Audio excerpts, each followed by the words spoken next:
پھر تفسیر ساوی میں یہاں اسی آیت کے تحت لکھا گیا کہ رسول اللہ صلی اللہ تعالی علیہ وسلم کو کنفرم قیامت کا علم تھا کہ قیامت کب آنی ہے، وَلَٰكِنْ أَمْرَ بِكَتْمِ ذَلِكَ، لیکن اللہ کی طرف سے حکم یہ تھا کہ اسے چھپا کے رکھا جائے۔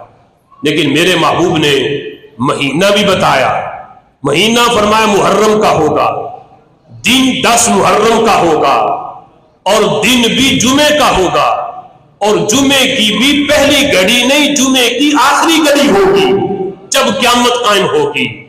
یہ ساری چیزیں بیان کی، مہینہ محرم کا، تاریخ 10، دن جمعے کا، گھڑی بھی آخری گھڑی جمعے کی، جمعے کے بعد والا وقت ہوگا جس میں قیامت آنی ہے۔